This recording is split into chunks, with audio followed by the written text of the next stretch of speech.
Welcome to Visionaries Global Media, your number one source for podcasting entertainment. Visionaries Global Media, envisioning excellence on a global scale.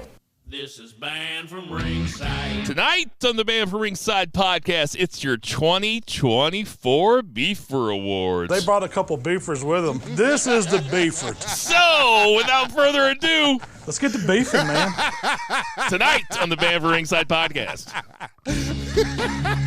Cow, yeah! The beef is a back, bitch! Here we go. Beefer people.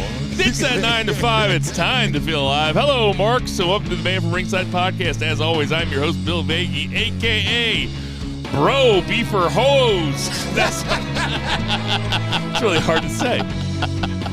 Sitting directly across from me, we have Jason Cornelius Bell. What's going on, JCB? I always feel like a beefer's watching me. God damn, it's right on time. If I say the beefers are here too, it's so perfect. On that lovely note, I'll ask the congregation to bow their heads as I read from the latest edition of the Banned from Ringside podcast, volume 342, chapter 3, verse 14. And the good smart saying, hashtag boo the heels. It's all good, baby. Listen, share, subscribe, repeat. The Holy Trinity of BFR. We're taking a trip back into time to 2023. We're passing out some beefers, baby. Let's do this shit. And out there in Portland, Oregon, we have two-ear Zach Pullman. What's going on, two-ear Zach? Beefer, what's announced? Yeah. I just did a couple lines of Lion's Choice seasoning. I am ready to do some beef. And sitting to my right, we have, I don't have one up turd What right up, now. turd? What up, turd? We have Vice, Bo Geisman. What's going on, Bo? Hey, I'm just here for the Beaver Street Blues. Let's get ready. So, this is I was figuring it out. We began this podcast in, would you believe it, May of 2017. That long ago. So this is our 7th annual Beefer Awards. The Beefer Awards are our year-end awards. We have about, let's see, we have Who about wants a beefer? we have about 20 categories.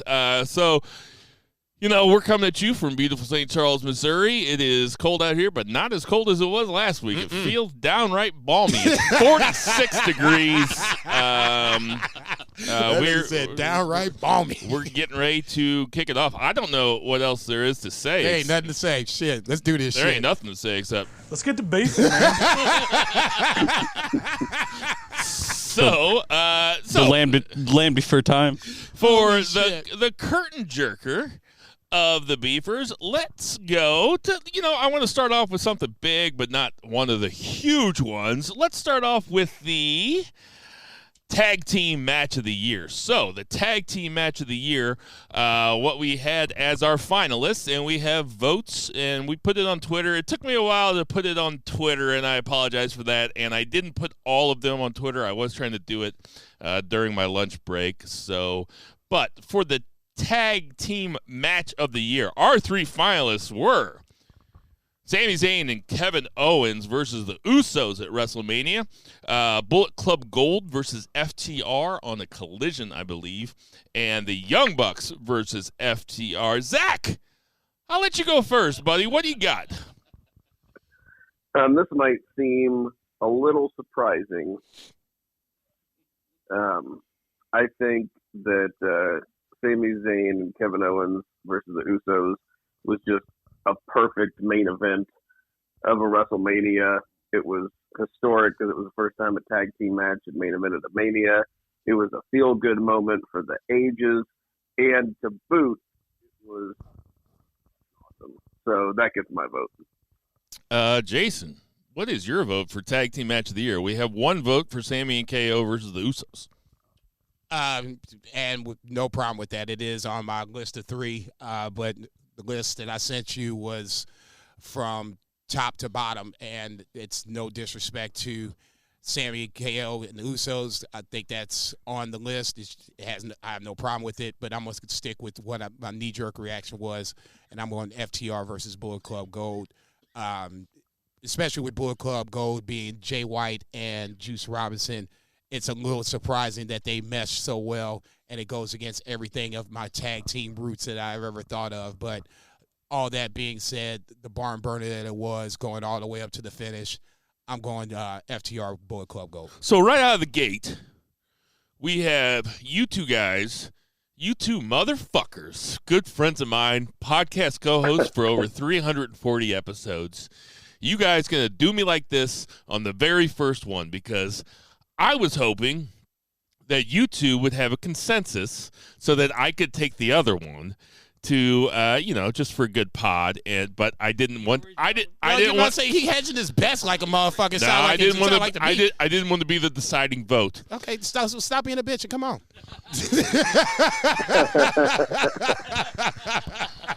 They brought a couple beefers with them. Before you start acting like a bitch. It is hard to say. My heart and my head are saying two different things. My head wants to say Bullet Club Gold versus FTR because that was surprising, and it went an hour, and it was on television, and it was crazy, super fun match. But I got to go with Sammy and KO versus the Usos, only because it was at WrestleMania. It was at the end of a very successful story that they were telling with Sammy and the Bloodline, and Sammy and the Bloodline are going to be brought up a lot tonight. I'm sure. Kind of like Oppenheimer at the Oscars this year or something. But like I watched or everything, but because it was WrestleMania, because it lived up to expectations, because it had my favorite wrestler in it, KO, and because when was the last time a tag team match headlined a night at WrestleMania? I think it was WrestleMania 2, right? Or no, WrestleMania 1. Wow. Well, Piper, I was going to say Piper and Orndorff. So I got to give it to Sammy and KO versus the Usos. The people on Twitter. Now, this hasn't even been up for 12 hours, so we might get more votes later. But as of right now, Sammy and KO with the Usos got 50% of the vote. Bullet Club Gold versus FTR and Young Bucks versus FTR both tied with 25%. Okay. So that was the first beefer, but They brought a couple beefers with them. Man. We got more than one. So let's just stick with the tag team. So the tag teams were the final four that we had. Now I asked Zach and Jason to send me their finalists. A lot of them matched up. There were a few differences. So for Twitter purposes, I kind of took a few off of both if there were a lot of discrepancies. But what we have for the tag team of the year, the final four that we came up with, and please, Zach, Jason, this is our 7th time through this. Please, if you want to go off and you want to talk about your runners-up, this is our show. This is our beefers. We can do whatever we want, you know? Let's get to beefing, man. But the final four, not gonna get old the final four that we have is Sammy and KO, Bishamon, which is Yoshihashi, and Hirooki Goto from New Japan, FTR, and ABC. Jason, why don't you tell the people who ABC is? And when I say the people, I mean me. That would be Ace Austin and Chris Bay. They are the current Impact/TNA champions, 2-time champions. Just recently won the titles back. Pretty successful run throughout the 2023 year. If I had to say a tag team of the year of Impact/TNA, they would be the team. So that's why they were on my list of 5 that I have on mine. So please, why don't you tell us who your winner is, and who else did you have on the list that I didn't mention? I'll just go straight down my list. I have it as number 1, Aussie Open, 2, FTR, 3 is Bishamon, 4 is ABC, and 5 is Damian Priest and Finn Balor. I was going to put KO and Sammy on the list. Didn't feel like they were tag team long enough for the 2023 calendar year. That's just me. I always said FTR was, that team. Aussie Open was going to be my team no matter what happened. I'm going to stick to the guns, but for this purpose, it will be FTR as my tag team of the year. I probably should have put Aussie Open on the top 4. That was my bad. Zach, who is your tag team of the year? I don't do, in my head, it's not necessarily like PWI, which blends like kayfabe and title reigns and match quality and It's subjective. horoscopes and like for me, it's just like horoscopes. Who are the motherfuckers that I want to tune in to watch and see? So for me, it's FTR because as a tag team, they were putting on just fantastic matches with a variety of different opponents. They had, the Bucks didn't have, they just weren't a focus, and they also weren't wrestling nearly as much in 2023. And their highlight standout match of the year was against FTR. And then FTR also had banger matches with Bullet Club Gold. They had a couple of them on Collision, including that 59-minute guy, Aussie Open, all these guys. So it's FTR. It's because I'm looking at kind of work rate, match quality, and that's what I got for tag team. For runners up, I had Sami Zayn and KO just because of the big impact. But yeah, like Jason said, it was a short time. I feel like they broke them up before they really should have. But they had the big WrestleMania moment. And then Bishamon because they were just they were absolutely the tag team of the year in Japan. But that's the all for me. Another pretty tough one. I too have it between FTR and Sami and KO. Both you guys took FTR? No, you took Aussie Open. For the list that you have, it would be FTR. But your beefer is the Aussie Open. I mean, yeah, for sure. Yeah. Okay. So, shit. I mean, I gotta say Sami and KO because not only did they win at WrestleMania in the Tag Team Match of the Year, the Beefer Award winner, Tag Team Match of the Year. They also he just renamed the shit right here. They also ran Raw for about 5 months after that. They held the belts for a long time, and Raw was based on them, and Raw got good. Now you can say that's Triple H, you can say that's lack of Vince, you can say it's all sorts of things, but I would say it's a combination of a bunch of shit. It's a combination of all of them, and Sami and KO were a huge part of that. So I gotta go with Sami and KO. So that is a 3-way tie for the beefer. You know what that means, Vice? You're the tiebreaker. Well, the people have Bishamon and FTR tied at 33%. Sami and KO and ABC both at 17%. Oh, damn. Well, I think the tiebreaker is when Imperium actually came up from NXT, and KO is walking around the backstage, and he goes, "When everybody get henchmen." So that is a vote for Sami Zayn and KO. Sami Zayn and KO running. There we go. Running it. They are your tag team match of the year and your tag team of the year. That's great. Let's get to beefing, man. That's great. When everybody get henchmen. They brought a couple beefers with them. This is the beefer. So next up, that was good. We are going to go with title change of the year. The finalists for title change of the year was a late entry. We have Joe over MJF. We have Sonata over Okada. Io Sky cashing in on Bianca Belair. And Rhea over Charlotte at WrestleMania. The people surprised me here, but I'll go first here.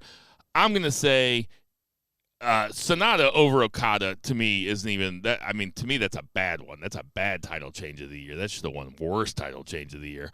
I am taking, because it is probably his biggest title that he's ever held, and because he's a lifer, and because it doesn't seem like a Lifetime Achievement Award or anything, because he is still as good as he's ever been. I'm going to take Samoa Joe over MJF. Jason, who you got? Damn. That's funny. It's not funny, but I do have it on the list, but it's not my pick. I'm going Io over Bianca.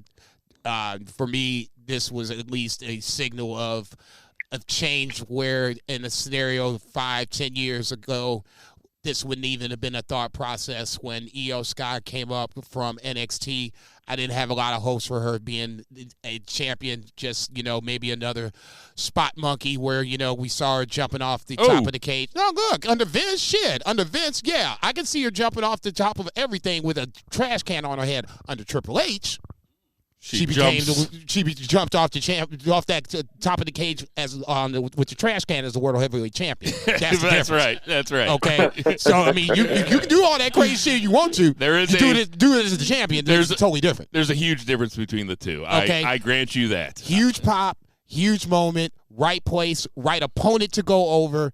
Io Sky gets my vote over Bianca Belair. I love it. Zach, who you got for the title change of the year?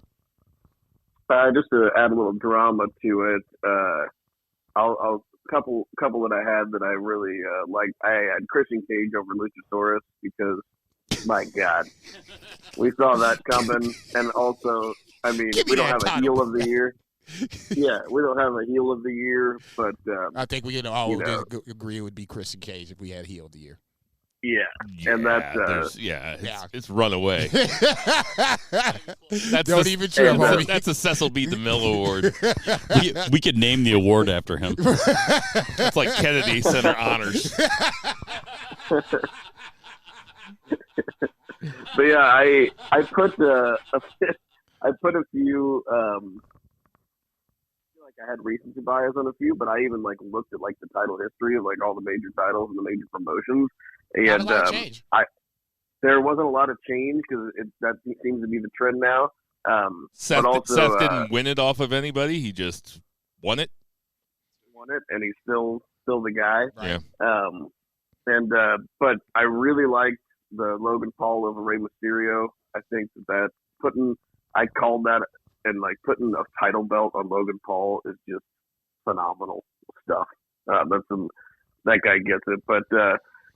Really, it seems like recency bias, but I think the most impactful, I don't think a lot of people were expecting it, at least until the Players Tribune article came out, was Samoa Joe going over MJF. They brought a couple beefers with him. And he's, like Bill said, it's not a lifetime achievement award. He's a top guy in a top promotion. He's got a top belt. And he's got guys coming after him, and he's going to put on dope matches and dope promos. And he showed us that on Wednesday. And I thought this was very cool. I believe that both of you had Sonata over Okada on your list. I did. I did not. A little surprising. Jason, why don't you walk us through your thought process on nominating Sonata versus Okada? I'm not talking about post-Sonata reign, okay? I'm talking about the match itself. The moment was cool. The moment was cool. The build was cool. He not even turned on Naito, but basically left LIJ to go with this new faction that was basically a joke of a name, just 4 guys, became just 5 guys. I mean, it was still kind of a burger joint up until the point where Sonata won the fucking title. And then all of a sudden, you got to at least start taking this shit a little more seriously. And it's not like he beat, a weak, quote unquote, IWGP heavyweight champion. He beat arguably one of the best in the business. So, I'm not talking about Jack Perry bullshit. I'm talking about right there, right then, in that moment. I'm not saying it's my beef, clearly it's not, but for that moment, shit. Can't tell me nothing. Jack Perry eating his fruit roll-up somewhere, just catching strays. What's this PFR? Trying to figure out how to open his Capri Sun, just fucking catching bullets. In bed with his Tony box. Anna, can you open this? Oh, shit. My hands. So, Joe, winning over MJF with a late entry. He is your beefer for title change of the year. This is the beefer. So, up next, we are going to go with the underrated, the Chad Gable Underrated Wrestler of the Year award with your finalists. Chad Gable. Daniel Garcia. That's amazing. Titus Alexander. And other, please comment. I didn't see. Oh. Here is, we have a vote for ZSJ. We have a second vote for ZSJ. And then High Five Tom posted from his other account to vote for ZSJ again. So he was, so Zack Sabre Jr. has 3 votes. So Jason, who do you got? Jesus Christ. Tweeted from my Kenmore smart fridge.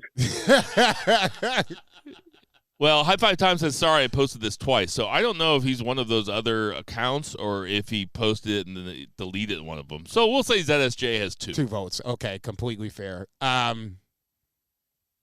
like ZSJ, obviously. I love ZSJ. Oh, yeah. My pick was Tyus Alexander just for the simple fact that you haven't seen a lot of him on anything major, not WWE, maybe a couple of AEW matches, nothing of the big shows, big promotions, Impact, whatever, yada, yada, yada. I came across on this guy, somebody slid a match of him into my Twitter DMs. He was I can't remember the name of the promotion, but anyway, long story short, dude's got like a boatload of talent. He's over in Noah right now. He's getting ready to probably wrestle for their second highest title in Noah in a couple of weeks. So yeah, that's a guy that to me is not somebody that you really have heard of, but I think it's on the upswing. I'm not expecting him to win this shit, but we said underrated. So that to me is underrated. I love the pick. They brought a couple beefers with them. Zach, who you got? That ain't getting no I feel either. like I'm avoiding voting for Chad Gable because it's his award, and I feel like I wouldn't even be mad about it this year because he had that run where it looked like he could dethrone Gunther, and then they just kind of fizzled out. But we have this conversation every year, Zach. Like, what does underrated mean? Does it mean not booked well? Does it mean not used well? Does it mean not talked about enough? These are all subjective things, right? And for me, I feel like it is. You could have like somebody who is booked well and who people think is good, and I still don't think that people understand how good this person is. Mm-hmm. I think I've used like Nick Jackson as that example. Mm-hmm. I think Nick Jackson's underrated. Half of the best tag team of all time. Still, people don't realize how goddamn good that guy is. Bill can't tell them apart again. I really can't. As soon as they came out with those 2 mustaches, like son of a bitch. Now I get the fucking Facebook Nick got post. Hair plugs too. That's probably why they took time off. Yeah, I know. I think their hairline's the same. You couldn't tell behind those fucking Samuel L. Jackson hats, though. Yeah, but hey, you just think of like LeBron James. I mean, I know they got LeBron James' hairline. It would be nice to. Those look like 2 guys I'd like to play golf with. Man, they look like a couple of Vaughn You're villains. terrible golf. I mean, literally, like from the. Who cares? From we have the so much silent fun movie, black and white bullshit. They got this, the old villain mustache and shit. I'm like, what the fuck? You guys left and came back looking like this shit? Y'all out your damn mind. This better be a good ass retirement match. 99 shots on the front 9, fucking key bumps on the back. You know what I mean? Those guys don't even drink. Like, they drink Diet Coke. So that's like the extent of their partying. So, who do you got, Zach? I picked Daniel Garcia. Until now. Just because, that's all I'm saying. Because Daniel Garcia in the Continental Classic looked really good. He was there, take some losses, but he still ended up looking good at the end of the tournament. I do think that he is underrated because I think Daniel Garcia is top guy material. Now, he's not quite there yet with like the mic work and like the promo stuff, but he's got the confidence, he's got the ability in ring, and I think he can carry himself like a star. I think Daniel Garcia is underrated. So, as I just said, underrated is subjective. It can mean a lot of things. What it can't mean is a top spot on a major promotion, about 20 successful title defenses, match of the year candidates, and fighting Daniel Bryan at fucking pay-per-views. This is why I love when people on Twitter vote, because I can fucking roast you for being marks. Zack Sabre Jr. is underrated. Everybody considers him to be one of the best wrestlers in the world. Get out of here. This is the beefers. This is the beefers, goddammit. Look, I love ZSJ like nobody's business. This motherfucker, as far as I'm concerned, he should be on. If I didn't do it like the way I did it, where I did, everybody got a promotion as a fill-in-the-blank category, CSJ is on the list of Wrestler of the Year, at least on the top 5. Underrated. You just want to go. Hey, thanks for listening and thanks for voting, though. Listen, share, subscribe, repeat. You ain't shit. Mark Zuckerberg is an underrated businessman. Yeah, exactly. Stop. So I am going to vote, and I am. Them motherfuckers ain't shit. Man, it's tough. Ass motherfuckers that come in. Tough and just to get, say here. Oh, shit. I am going to vote for. You and catching shrapnel because we're here. I'm going to agree with the people here who have Chad Gable with 50% of the vote. I'm going Chad Gable. Of course you and are. I'm declaring the tiebreaker right now. It's Chad Gable because it's the Chad Gable Underrated Wrestler of the Year award. This is the We walked right into This is that the one. Beefers. We walked right into that one. Idiot. All right. Idiot. Now let's have a little fun. Let's run down some motherfuckers. Let's have more fun. So we got the Overrated Wrestler of the Year. This could invite some real fun things, but we went with the chalk. Punk, in theory, I think we're the only two that you guys offered me. I think maybe. I put Tony Khan on the list. put up. Oh yeah, that's right. You put Tony Khan. I was like, man, is TK some wrestler in some promotion I've never heard of before or something? Or is he mean Tony Khan? So, Jason, why don't you tell us what you mean by Tony Khan? Oh, yeah. I apologize. This is Overrated Wrestler of the Year. Tony Khan. Look, it's a 0-0 record. I don't give a fuck what kind of record he is, okay? As far as I'm concerned, in this scenario, for all that, and don't get me wrong, AEW is a great organization in the sense where it has brought competition back to WWE.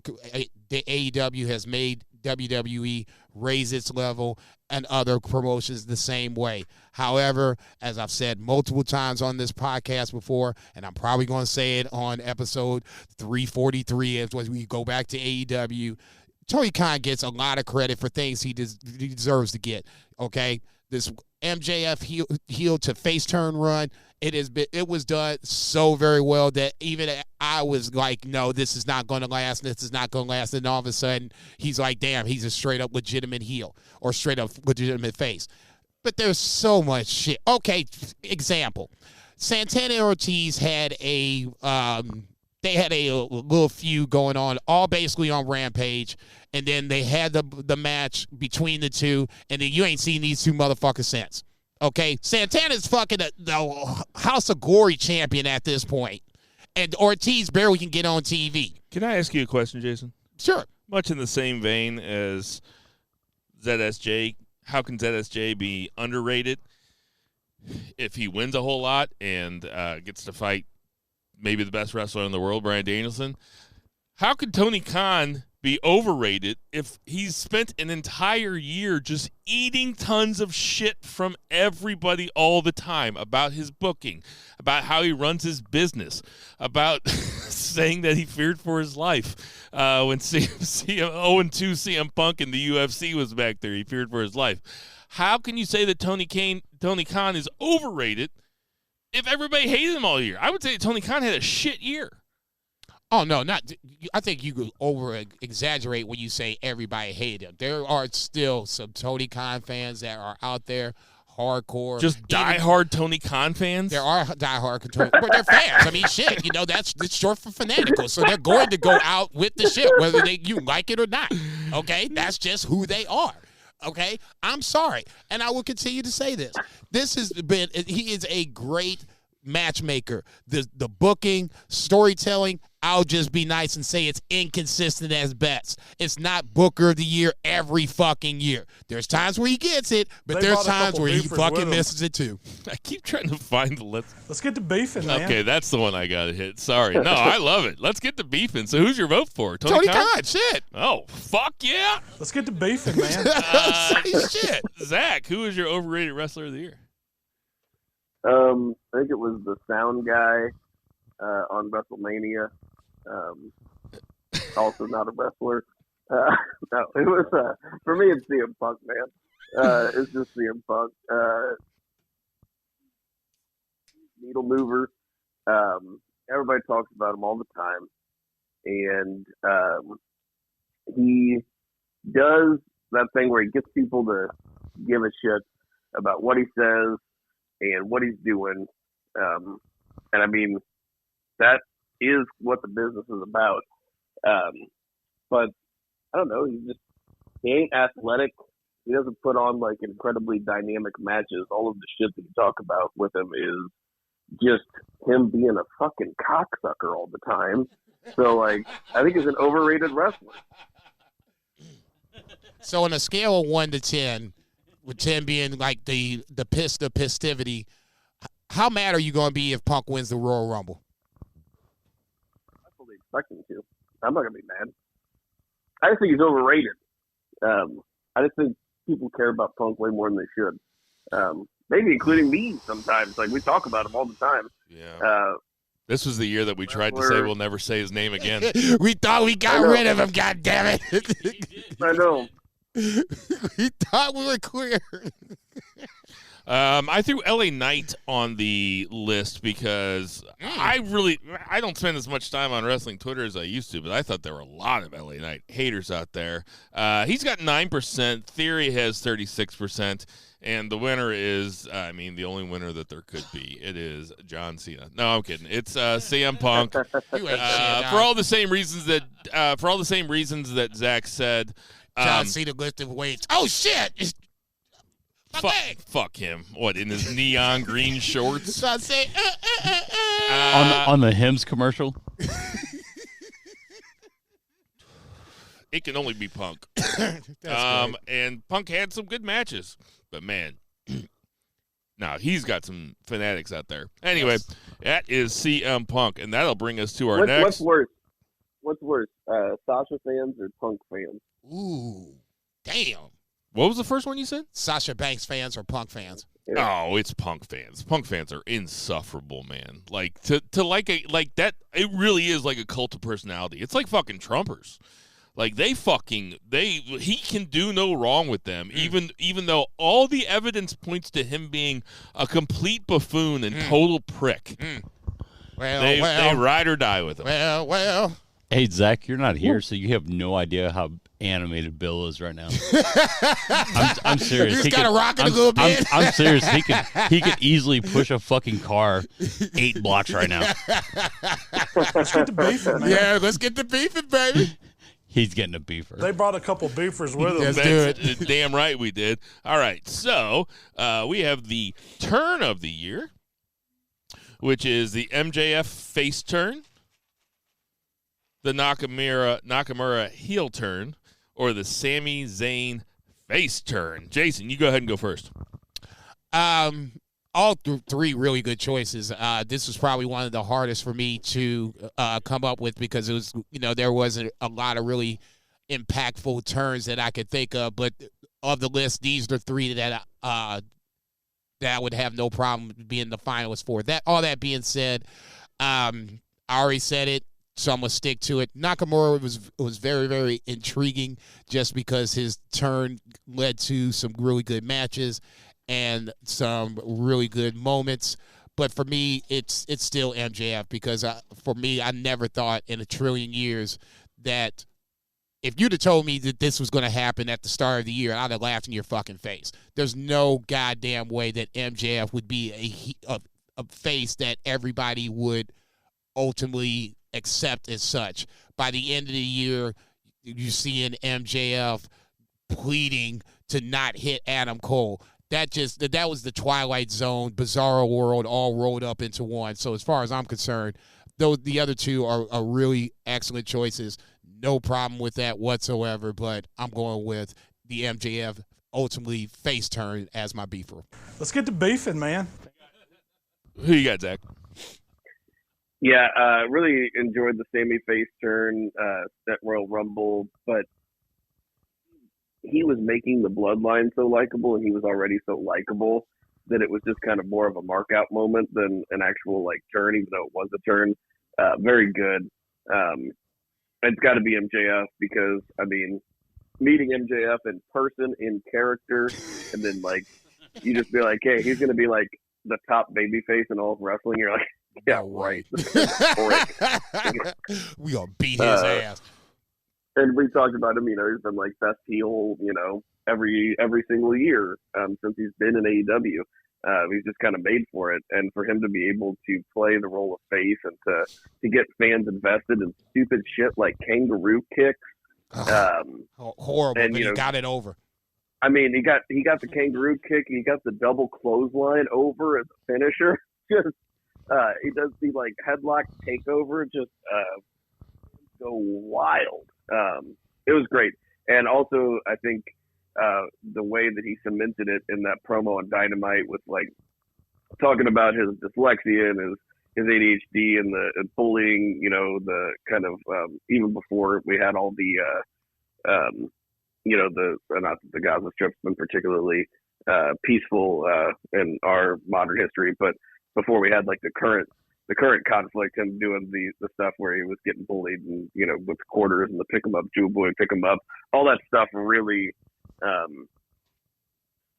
deeply personal stuff that we saw kind of last year with Regal really helped turn him into a sympathetic character. And yeah, he's really got it. Top star, top thing. It really kind of made. He's now 25, and he's like an all-timer already. Few things to say about the three here. The first thing I'll say about the Sami Zayn face turn, I had the. I think I talked about last week where I went back and listened to last year's Beefers just to see how he did it, see how it went, and shit like that. And also, it's a pretty fun trip down memory lane. I'd like to find them all. I'd like to listen to our very first one. Wonder what it was. We probably talked about Brock Lesnar a lot.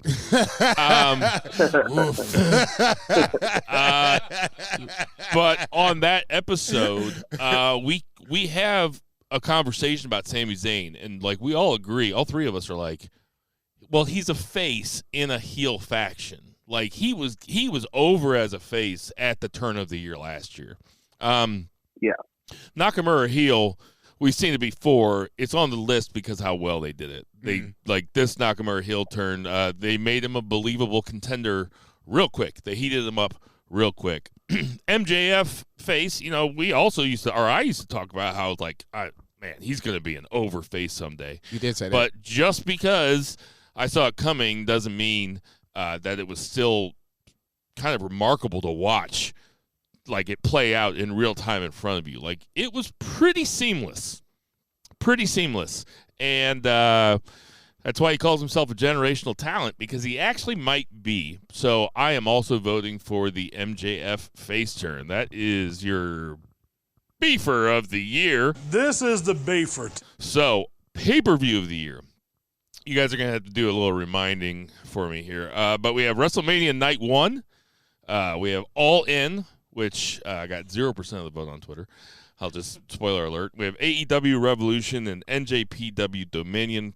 Please feel free to throw in any ones that I left off. Zach, what you got? Oh, man, this is tough because, you know, it's really, for me, it's between two. It's Mania Night 1 was so fantastic. Topped off with that fantastic tag match. But looking at the Revolution 23, whenever I look at that card, you know, it started out a little, you know, okay. It was Ricky Starks, Chris Jericho, fine, serviceable. But then it got Jungle Boy defeated Christian Cage in that burial match, which was actually like pretty hype.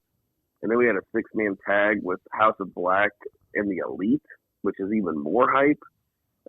We had Jamie Hayter beat Saraya, and she became like, she was the AEW champion, which was pretty dope. And Saraya and Ruby Soho. Then we had Adam Page and John Moxley in a Texas death match. Wardlow beat Samoa Joe, and then we had a 4-way tag team match: the Guns, the Acclaimed, Jay Lethal, Jeff Jarrett, and Orange Cassidy, Danhausen. I don't even remember that. But then we had MJF. I do. We shit on it.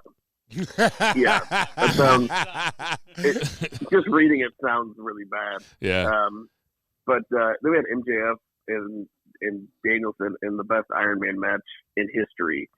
So, you know, All In was fantastic, but it was kind of more of a spectacle. And they had that thing where they had All In and All Out. So it was kind of like a super card that was split up. And there was also like some injury stuff. But yeah, I'm gonna go with Revolution, just because of the pure wrestling. I mean, Mania is such a spectacle, and it was a fantastic WrestleMania, like one for the ages.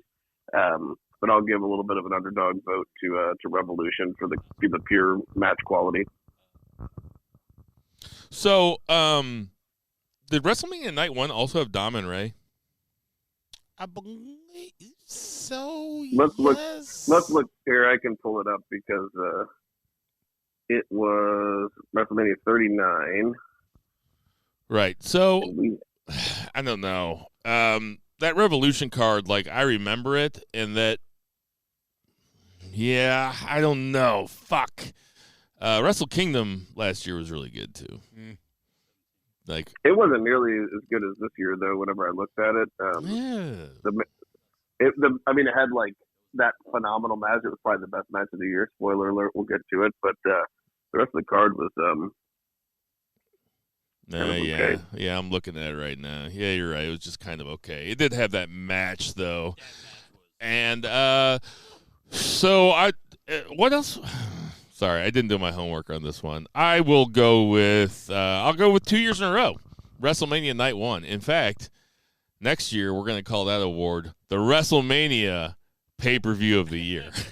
Good Lord, Jesus! No, we're really not. You think we'll lose our wrestling hipster cards? Not even that. It's just I refuse to do that. You think you have them?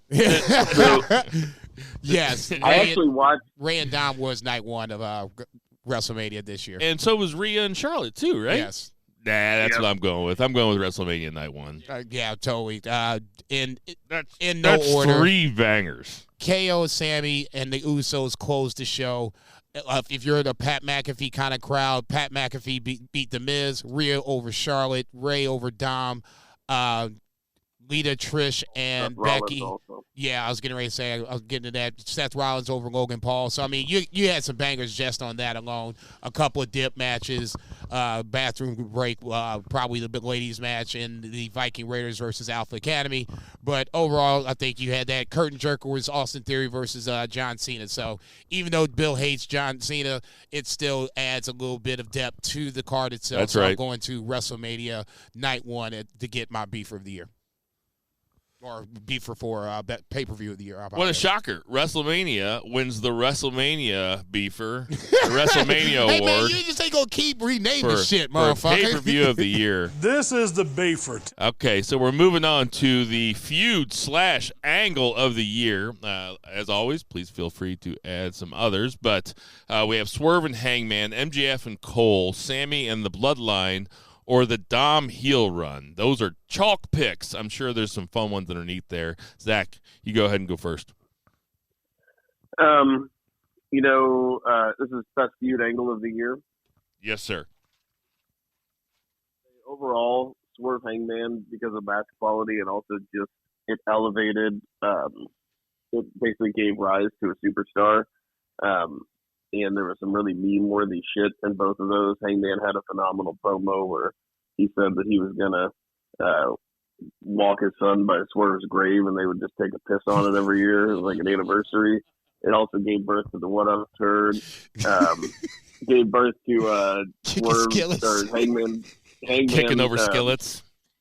Yeah, kicking over skillets. Just the home invasion. Hangman drinking Swerve's blood. Popular. So all that makes. Wasn't Nana eating blueberries or something? I'm like, man, y'all motherfuckers deserve to get caught. And if we had segment of the year, that would be segment of the year. That's just the gift that keeps on giving. So you're going Swerve Hangman. I'll go with that. I will say real quick, that my honorable mention here that wasn't listed was the entire year of Orange Cassidy international title defenses and just him being continually worn down. And then you're like, oh, this is the week I can see this person actually beating him, and then he ekes out, and then he did the whole thing with Mox, which was phenomenal. I have no problem. That's my runner-up. I have no problem with that. I'll go next. I don't know how we can give it to anything except for Sami Zayn and the Bloodline here, considering when it was happening, and shortly thereafter we were like, well, this is the best story that's ever been told in wrestling. That's what people were saying. They were saying hyperbolic shit like that. We were saying hyperbolic shit like that. Sammy and the Bloodline has to be the angle of the year. Just a perfectly told, well-timed story. If you think about it, the Bloodline story didn't really crack at all until SummerSlam. So that means but then it fell off a fucking cliff, which is probably why I didn't even think about it. Because you're right, it was fantastic. You're 100% right, and it didn't just jump the shark so bad that I was just like, I forgot how good it was. So yeah, I agree. You're right. Jason, who you got? Come on now. I've been tooting this motherfucker's horn all year long, and it's not going to stop here. Yeah, I will give you Sammy and the Bloodline. Amazing storyline. Captivating all year long. But at a certain point, a lot of people started to jump the shark, and there's a certain little guy that everybody, all of us, were raving about his, at least his entrance at WrestleMania, his performance against his father, his run up until this point has just been, any place this motherfucker has gone has been getting booed out the building. That is one Dominic Mysterio, ladies and gentlemen. Dominic Mysterio is not going to win the World Championship anytime soon, nor do I want him to do so. I want him to nicely slow and climb up and be one of the long-term villains, heels, whatever you want to call him, for the next 2 to 5 years. This is an amazing start. If you just once again said Dominic Mysterio would have been one of the best heels in WWE this time last year, we'd have looked at you crazy. And all of a sudden, he's one of the top heels in the company. Like it or not, I'm taking Dom Mysterio as my beefer of the year for a heel run of the year, well, best turn of the year, whatever you want to call it. This is feud or angle of the year. So, but I thought you were giving it to Sammy and the Bloodline. No. You're giving it to Dominic? Yes. Okay. Tiebreaker. Well, the people have Sammy and the Bloodline at 45%. They have the Dom Hill run at 28% and Swerve Hangman 27%. The actual winner for Angle of the Year is Kurt Angle because it is named after him. So congratulations. Congratulations to Kurt Angle. It's true. It's true. It's damn true. If you're going to do that, it should be like the Big Show turn of the year. Actually, that's pretty good. Yeah. The Big Show Sammy Guevara turn of the year. Okay, we're going to keep naming some shit. Let's put some shit on it. Right.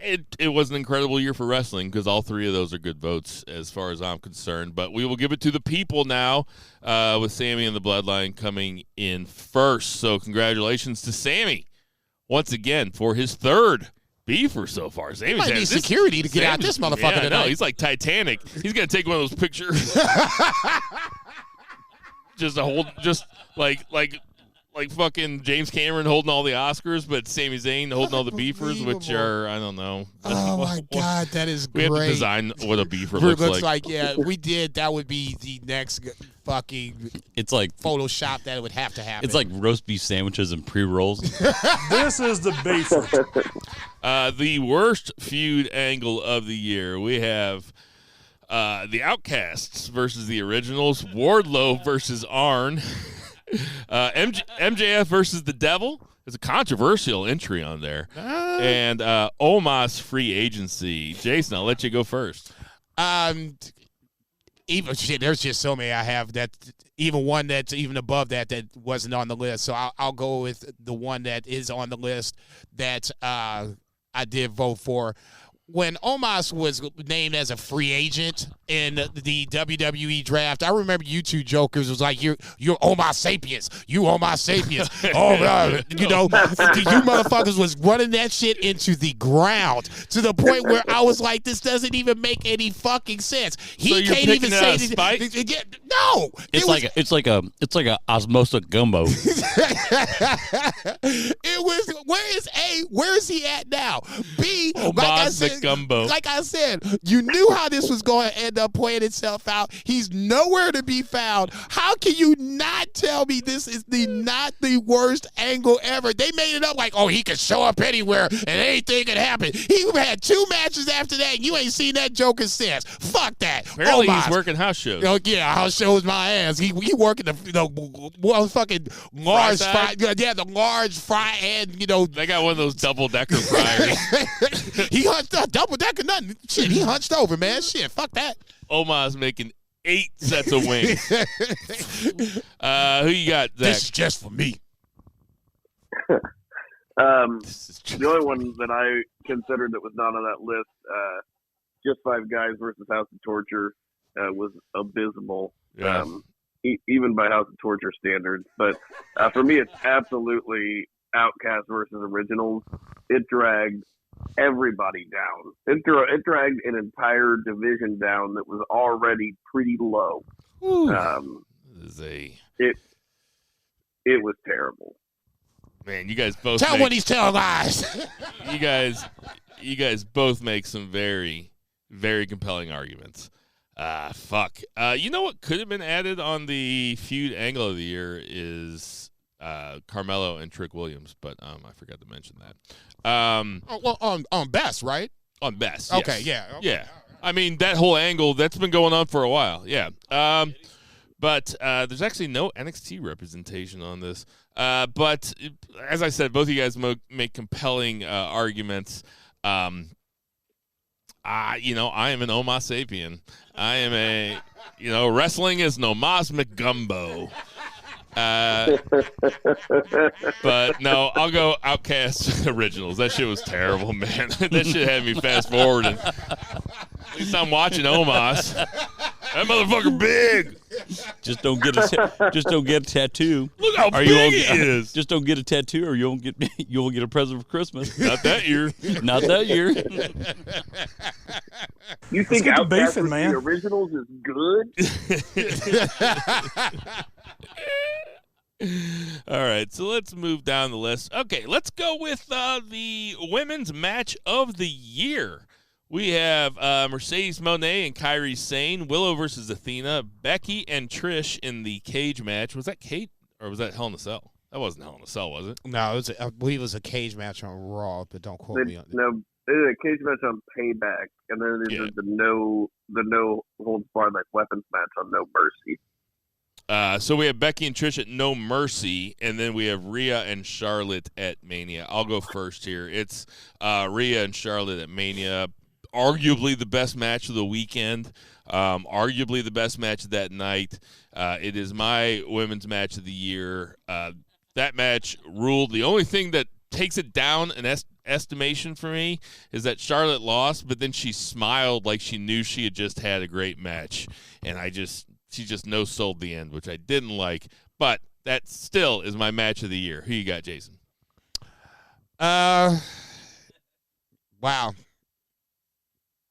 It is on my list. It's 2 of the 3 are on the list. Do I want to be contrarian? Do I want to just take the L on this one? I'll take the L on this one. The only other option I would say that would be at least somewhat comparable, but ultimately it was a different result. The champion retained it, and that would be Willow and Athena. This is probably the high point for Willow all year long for 2023. And Athena, this is just basically another notch on the belt, another opponent defeated on the way to a year-long title run plus. So in that scenario, I will give it to Rhea and Charlotte. It basically elevated Rhea Ripley into the platform that she is right now. You look at her different. She feels different. She is different for that matter. It wasn't just a match where she just beat Charlotte and, it was a kind of a clunky kind of a match or whatever. These two have good chemistry with each other. And hopefully when Charlotte comes back, we'll see it again at some later point down the line. But for me, this is how you make a star with Charlotte Flair. And there's very few people that I can say that she's done that with. Sasha Banks is one. Bayley might be on this list, but for sure, Rhea Ripley was elevated on this match alone. It was a year in the making. She lost round 1. She won round 2, and she hasn't been the same since, and that's a good thing. They brought a couple beefers with them. Who you got, Zach? I absolutely have Rhea versus Charlotte. This category actually upset me because it made me realize that I did not watch a single Stardom match all year. Unprofessional bullshit.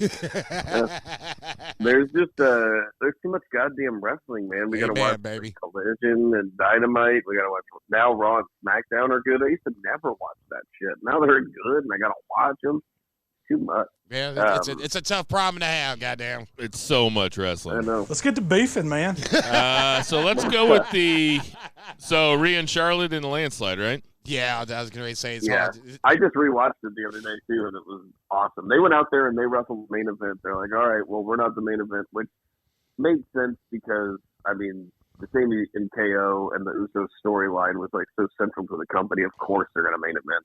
But those ladies wrestled a main event match that would have been women's match of the year or match of the year, like in any promotion and a variety of time zones and timelines. I mean, so it was great. All right. Let's move on to the women's wrestler of the year. By the way, Rhea and Charlotte was far and away the winner on Twitter, also with 80% of the vote. The women's wrestler of the year, we have Rhea Ripley, Toni Storm, Athena, and Julia. Zach, go ahead and go first. Who is your women's wrestler of the year? For me, it was Rhea. She had that fantastic match at WrestleMania. She had the rise to it. She earned that winning the Royal Rumble. Just an absolutely dominant year before and after the title win. She's pretty much the de facto leader of a faction that is given the most TV time on the A show of the number one promotion in the world. And I just think she's had an absolutely banner year. So it's Rhea. Who you got, Jason? This is the hill I'm gonna die on. This one. This to me is Athena. And I've been saying it pretty much around the middle of the year, trumpeted all the way through. She's ran the whole year as champion. Probably gonna go through as champion going into. Well, she is champion now. So I mean, like I said, this is over 365 plus days. Granted, you don't see a lot of her, but when you do see her, she puts on good matches. I don't think that the only knock that you can say is Athena is that you have to seek out Ring of Honor to do so. And if that's the case, then, shame on you, because if you don't want to watch good wrestling, that's on you. That's not on me. For me, I think it's Rhea Ripley is an amazing choice, and I'm not knocking that shit by any stretch of the imagination. I don't expect Athena to win, but if you put me at gunpoint to make me choose, it's Athena. I mean, I think the point I was hoping that Zach wasn't going to make, so I could sound smart when I said it, was that Rhea is like he said, the de facto leader of Judgment Day, and Judgment Day have had a tremendous year. They are big time. They are the main story on Raw. So for that reason, and then you add on that she's completely made. She is one of the most dominant champions the women's division has had. Like, even Charlotte, who won it all the time, lost it all the time because she has so many title reigns. Rhea, it's like, well, who the fuck is going to beat her? Because right now, the only person I can think of beating her with the current roster, healthy roster that they have, is Bianca.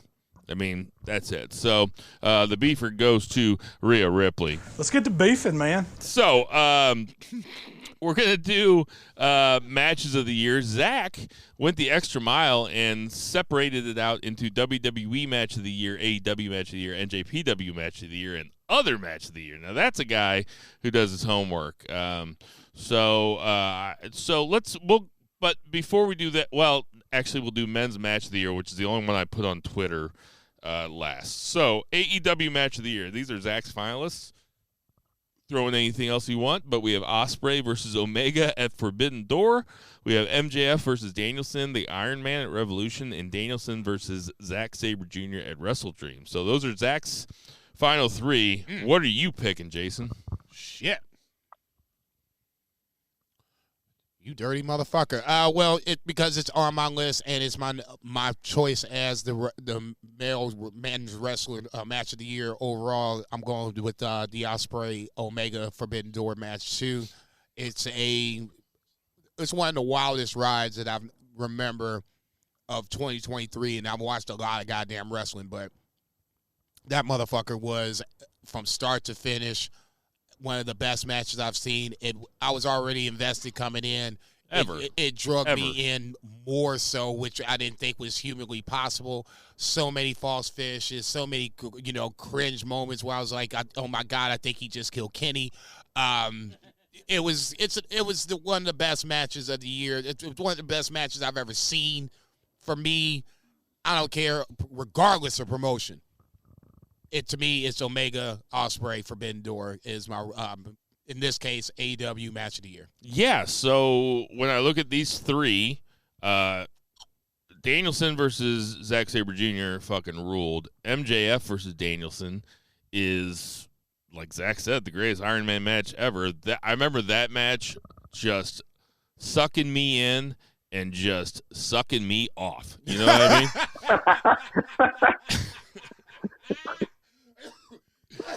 That was such a fucking cool match. He pulling Zach shit over here. Stealing your job too. With my gimmick, right? With a really clever finish, also.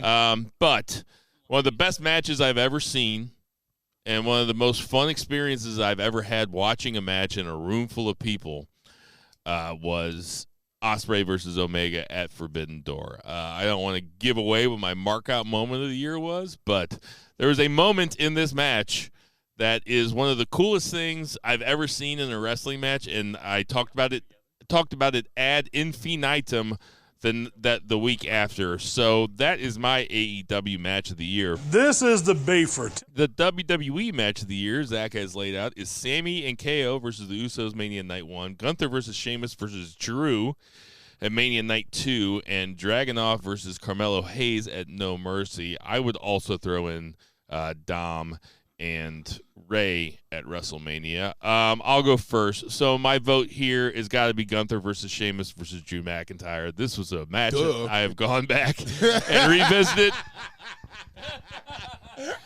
Shocker! The only way it could have hit harder was if fucking Ilya Dragunov was in it. But this match fucking ruled. It is... it's almost what Zach would call a party match. I mean, this is three guys beating the fucking shit out of each other. I mean, in the coolest ways possible. Love this match. That's my WWE match of the year. Zach, who do you got? I'll agree. It was so good. I just rewatched it the other day, and there's a moment where like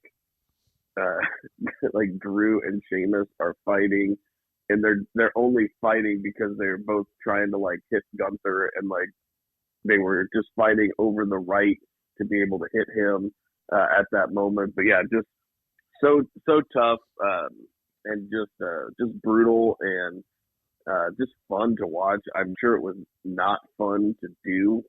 Those guys were just beat to fuck. You can't do matches like that all the time, but I'm so glad that they did it on that night. Jason? No, for me, that I didn't break it down where I gave 2 or 3 WWE matches of the year, but this was, for me, my overall WWE match of the year. I don't know if this was a party match, but if that's the case, this is a party I'm not trying to be involved in. Man, they were beating the tar off each other, okay? Sparks were flying left and right. The right guy went over. It was a match where there was really nobody that lost. Somebody walked out with the quote-unquote title, but everybody came away looking good. And for me... Yeah, somebody just survived. Yeah, ultimately, and that was ultimately Gunther. And that, to me, really made me start to look at him a little more differently. It was a way to build Gunther up on their biggest stage in one of his biggest matches to date, and it worked out. And obviously, it's worked from that point going forward. So for me, Gunther, Drew, Sheamus to me was the WWE match of the year. Clean sweep.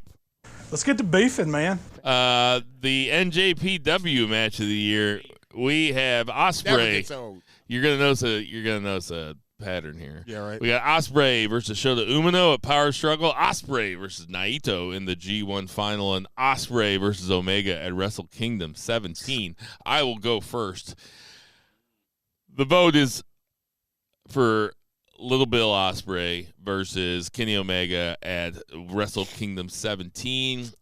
Another entry. So those two have 2 of my matches of the year, and we're getting ready to say the big time match of the year. This was surprising. It was I know that we throw around the word story a lot here. They told an incredible story of Kenny Omega The old veteran showing the young buck what was what and just beating the fucking shit out of him. Will Ospreay kind of got like a hope spot with like 5 minutes left, I guess, but this was basically just an ass kicking. But man, so unexpected and so cool. That is my NJPW match of the year, Jason. It's the Will Ospreay show, obviously. Got to give love to the show Uno match. I thought that was an amazing match where it was surprising how long it went and the story that was being told. Jon Moxley coming down, I thought was an amazing, addition to the match itself and gave it another level of excellence, if you will. I gotta agree. To me, even though it was fairly one-sided, to me, it was the genesis of the Will Ospreay we see right now. He was already having good matches. Now, after that moment, after the year he came into the back and was like, this is the year I need to be IWGP champion or I need to move on. It sets up everything else that we've seen from this point on, from 2023 and bleeding into a little bit of 2024. For me, it's got to be a one match and then the one match only. To me, it's two matches of the year, and they both got the same two guys in it. To me, which one do you like more is personal preference. You like steak, you like seafood. Nigga like me like both. So in this case, they both on my top two. You still cheated. You're like, either you like one or you like the other. There's no in between. I like both. Zach, who you got? Surf and turf, man. It's Ospreay Omega. I mean, had pretty much the best match in every promotion that he wrestled in. And when he wrestled in New Japan and when he wrestled in AEW, the matches with Omega were the best matches of the year in those individual promotions. Really interesting, not what you would say, just like you guys said, it was not the story that we thought, because Ospreay went into this like best wrestler in the world. And that was like the vibe. And then Kenny just put a fucking licking on him. And it was Kenny's first time back in Japan. Let's get to beefing, man. Nobody was expecting that story, and it was just, man, was it good. Yeah, it's like, I feel like the one at Forbidden Door was maybe a little bit more complete. I think it was something that, the one in New Japan was something that was like for us types. And then the one at Forbidden Door was more for like an American audience, like a general audience. Like you show that match to somebody, they're going to get invested and they're going to be like, holy shit, this is amazing, even if they're not super into wrestling. But yeah, long story short, that's it for me. This is the beefer. So we have the other match of the year. The finalists, you might notice a pattern here, is Mike Bailey versus Ospreay, Shingo Takagi versus Ospreay, and Katsuhiko Nakajima versus Kento Miyahara at One Night Dream with Will Ospreay as the special guest referee. Made the last. Yeah, I was about to say, he was not the special guest referee. Don't sit up here lying to the what I thought about like all that. week was last week when Zach called TJP the Fiend.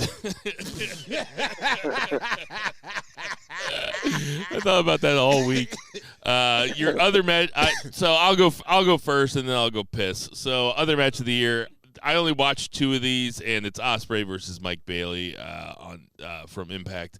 That match, very fun, and I'd like to see those two guys work together in the future. Who you got, Jason? I totally forgot about the Miyahara Nakajima match. It is a 5-star match for me on the Phoenix Splash podcast, so I will go and stick to that gun. Don't get me wrong, I have Mike Speedball Bailey versus Ospreay on my list. I totally forgot about Kento Miyahara and Nakajima. To me, they're both really good matches. Dare I say, great matches. To me, one really stands out a little more than the other. I'm going Miyahara versus Nakajima as other match of the year. 3-Bear, who you got, fool? So it's a testament to how good the Nakajima Miyahara match was that I didn't put Ospreay Josh Alexander on this list. So like that would have been like the third one. Mhm. But it was just an absolute testament to Nakajima Miyahara. So thankfully they put this matchup for free on YouTube. Like right after it happened, that's how I watched it. I didn't pirate it or anything, so you can still go watch it. It's on YouTube right now. Just Google Nakajima Miyahara. It's like their most recent one. I think they hadn't wrestled in quite a while before that, so no worries. Like you find the one from 2023. Well, actually, take that back. They wrestled on New Year's Eve, so there's 2 matches. It's not the New Year's Eve right match. on. It's the match before that. I think it's like in October or November this year. Oh, they just wrestled on New Year's Eve this year, like just like a couple weeks ago. Oh shit, I didn't see that yet. I need to watch that. So both of you right, guys had that match? Yes. Yeah. So when you look at the Ospreay Mike Bailey, that is like the absolute quintessential. It was like we're gonna go have a fantastic modern American wrestling match, and they like absolutely did that. And then the Nick Nakajima Miyahara is like Nakajima's kicks are just fucking insane, and Miyahara is like talk about underrated. It's probably just because of his lack of exposure, but dude, like that guy just is the best wrestler that nobody really talks about because he is an ultimate babyface. He has 30 to 40 minute matches that feel like 15 minutes because he just has you so fucking into them. I love his matches, and this is actually one of the few other Japanese matches that I watched all year. But this was go out of your way to see it. I got that match. So what is your? Hold on a second. Let's get to beefing, man. So what is your men's match of the year overall? Is it so? We really only have 3 that we could say. It would be Ospreay Omega 1, Ospreay Omega 2, or Gunther, Sheamus, and Drew. Jason, what's your match of the year overall? Forbidden Door, hands down. Zach. It's tough between the two Omega Ospreys, but I'm going with Forbidden Door, mostly because when we again, same thing Bill said when we talk about markout moment of the year. I did not have this on my list, but whenever I saw it on Bill's, I was like, this is it, because that match, I was so excited watching the match. I couldn't sit still. There's a moment in that match where my ass left the seat. It wasn't that I stood up. I just I had so much energy and I was so excited that I just kind of bing, bounced off the bed for a second. It was fucking insane. Everybody's got their own visual of Zach bouncing off the bed. He just clinched. He just clinched and popped straight up. That's right. Pop straight up. That's right. I was I didn't have my legs down. I was sitting in my bed, like crisscross applesauce, sitting in my bed, and I swear I levitated. You're like a modern day Buddha. Buddha didn't levitate. That's Dalsum. So for men's match of the year, for men, us 3 are turning into one of those old couples that look and sound exactly alike, like when they're 80 years old, because it is a clean sweep. Ospreay Omega at Forbidden Door, all 3 of us have as your men's match of the year. And what's shocking is that on Twitter it got not 1 vote. Wow. Gunther and Sheamus had 42% of the vote, and Ospreay and Omega at Wrestle Kingdom 17 had 50% of the vote. Danielson and MJF had 8% of the vote. They brought a couple beefers with them. All right, so let's just, we might as well knock this out, because I think after we went through our matches of the year, it's pretty obvious who this is going to be. But we have our men's wrestler of the year. The finalists are Ospreay, Little Bill, MJF, Bryan Danielson, or Speedball Mike Bailey. Zach, who are you taking as your men's wrestler of the year? Because Little Bill got me thinking of Bill Cosby cartoon. Well, we have to separate him from Big Bill. You think Will Ospreay would be as famous as he is if his name was Bill Ospreay? No. Or just give him different rooms. Right. So, Zach, who's your men's wrestler of the year? You gotta eat the pudding. It's Bill Ospreay. Yeah, no doubt. I was going to say, I've been saying it all year long. Nothing is all great candidates, all can have their moment in the sun. Gunther should be on this list as well if he's not. But yeah, it's Bill Ospreay all day long. Yeah, and he had 70% of the vote on Twitter. This is the beef. Let's get to when you go beefing, man. into any promotion that you go in and you have their best match, like that shit just doesn't happen. Like that's not normal. No. Shit. They brought a couple beefers with them. So we got 3 left. Okay. Well, I like to call the big 3.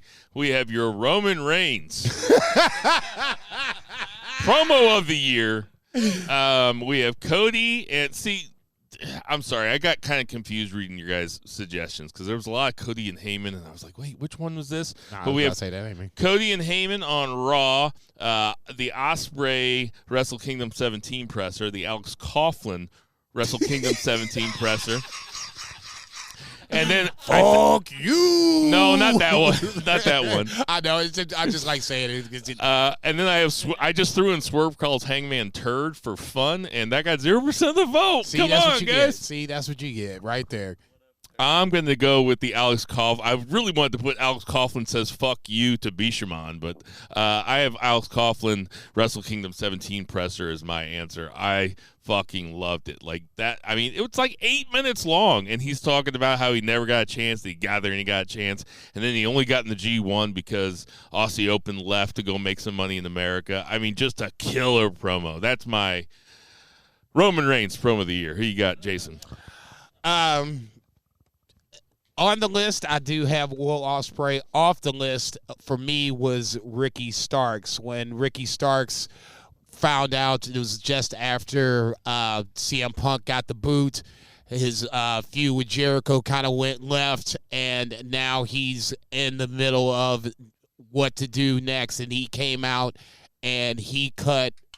It was a work shoot blistering. Promo. Yeah, to me it was a work shoot promo because part of it was, hey, I've been doing these things, this thing in the ring. I've had this feud. I just beat Jericho. It's supposed to be my time, and now all of a sudden I'm supposed to be getting ready to have this feud with CM Punk, and now he gets the boot. So you could see the frustration. You could hear it. It almost looked like he was getting ready to actually shed a tear or two, which wouldn't have been the worst thing in the world because it made him look more vulnerable. Don't get me wrong. As much as I like Will Ospreay, and as much as I like the promo that he said after Wrestle Kingdom, which really set up the year of Ospreay, okay, for me, if I'm giving my vote, it's got to be Ricky Starks. For me, that motherfucker, it touched me in a sense where I was like, damn, man. And I know I came back after the fact, and I was like, that motherfucker could be on the list of promo of the year because it touched me that much. I'm going Ricky Starks. Zach, who are you taking? Mine was also Ricky Starks, but it was the one with Jericho and Omega. Remind me. Yeah, I was going to say, break it down. Oh, the one. It was fully a joke. I figured it was so bad that you guys would remember it, but it was so bad that you guys just forgot it. It was like just 3 weeks ago. Okay, like, so you're was talking out about there. the most recent one. Yeah. Yeah. When Kenny Omega came out dressed like Suzanne Summers. See, you ain't shit. Yes. That was the joke. We know it was a joke, motherfuckers. That mean you ain't shit. Really, there was so many good promos. I think I said like 8 because I just couldn't like narrow this shit down. Four of them were Moxley. You're like, one of them was like Moxley in front of the stairs. Another one was like Moxley in the trunk of a car. Another one, like I was like, I don't like they all like. I don't remember them all. You just say No, things Moxley was bleeding. Right. Moxley in Mine the actually bleeding on the says- set, sitting Moxley on in the the cuck chair. at a Howard Johnson. Mine was actually, it said every Mox promo, but especially these 3. Yeah, right. which is No, Moxley, yeah. Moxley after Punk got fired because, he was like bringing it back, and, it was just like doing what Mox does, putting the fucking, company on his shoulders. He's their ace. He is their ace. Moxley on Orange Cassidy before All Out because it was like the perfect promo of like building up your opponent at the same time as saying that you're King Kong and you're going to knock him down. And then the Moxley was funny because he was very bloody. He was on a stairwell, and it was before the Hangman Death match. And I just watched it. I found it on YouTube. You know what? Man, I was like, go ahead. The level of Moxley disrespect on this podcast that nobody even mentioned him as wrestler of the year. I mean, seriously, like he had one of the most consistently badass years. He fought everybody. He had fucking skewers sticking out of his head in multiple countries. I totally It was get incredible. I totally get what you're saying. He fought in Japan. But if MJF didn't have the year he had, I would totally agree with you, and I would have no problem with that. He didn't even get a man. This is the first time we've mentioned him for the whole fucking podcast. He had an incredible year. I'm not disagreeing with you. I'm blaming myself. I'm blaming myself. Okay, I'm just saying. To me, I get what you're saying, but to me, MJF was the star of AEW for 2023. Fair enough. So, what is your Roman Reigns promo of the year, Zach? Oh man, this is so tough. I overall, it was so different and so out of left field and something that I would not expect. And I loved it. He put an entire promotion on blast. I'm going with Alex Coughlin. Oh wow! Whoa! We should tweet at him and let him know that he won the promo of the year. Jesus. The Beefer. Yeah, I Okay. mean it's more than New Japan game. They wouldn't even give him a T-shirt. That they wouldn't give him a T-shirt. Man, we should let Alex Coughlin know he can hold that Beefer. He can hold it high. Let's get to beefing, man. So we got Did not see that one coming. two huge ones left. Hey man, that's a prestigious award. I mean, Roman Reigns has been running away with that for like years and years and years. So I mean, this is something to be proud of. It's a huge accomplishment for Alex Coughlin. The one Roman promo that I think is deserving of a mention here is whenever he had that promo battle with Cody on SmackDown, and he was like rattling off stuff, and he's like, "You ever won that one? You ever won that one? Oh yeah, I won that one." And then like, I won that one so many times. You ever main event WrestleMania? Yeah, I've done that last year, every year for the last 10 years. Right. And then he goes and he tells Dusty, he's like, he's talking about him being Dusty's protege and him talking about how Dusty loved him more than Cody, and I was like, oh my god, like that was, excuse me, that was brutal. Yeah, that was badass. He did kind of own that motherfucker. Man. Yeah, I was about to say. Yeah. So the official Beefer, sorry, Alex Coughlin, goes to Roman Reigns because it's called the Roman Reigns. Oh no! Promo of the year. Man, no! I'm protesting. Nah, dog. No, man. Fuck that. You giving Alex Coughlin his goddamn flowers, man. Fuck that shit. Hook it up with the wise man. Apologies to Alex Coughlin. Let's get to beefing, man. We got two huge ones left. So this one's always kind of fun, but it is the scandal/news story of the year. Holy shit. The finalists were Punk and Jack Perry, Stephanie Leaves, the NWA cocaine segment, which sunk an entire TV deal, and R.I.P. Bray Wyatt. Holy R.I.P. shit. Bray Wyatt ran away with this category on Twitter with 80% of the vote. Listen, I'm not laughing about that. no, It's the I know, NWA and it's not thing. funny, and it is just stupid. fucking terrible. But I don't know. It's not what I think of when I think of the scandal or news story of the year. So for me, I'm going with Punk and Jack Perry. That shit had me checking Twitter every fucking 2 hours. I was like, what the fuck is going on? Awesome. Just completely awesome for wrestling. We're in a new era, and this is, I mean, there'll be so many fucking documentaries about this 10 years from now. Zach, I what don't do know, you have? man. What do you NDA's have? running around. Shit, we might not know nothing. Dark Side of the Ring might have a hard time cracking this case. Yeah, it's definitely the Punk shit. It was just so much talk about it. It was just like you said. It was just the talk of the thing. It's funny. I didn't think about it in terms of like news. Like, I mean, WWE sold, and like that was like the number 2 story of the year. Still, WWE sold, to UFC, and that was still not the most important news story of the year. So, or at least not important, but at least talked about. You know, No doubt.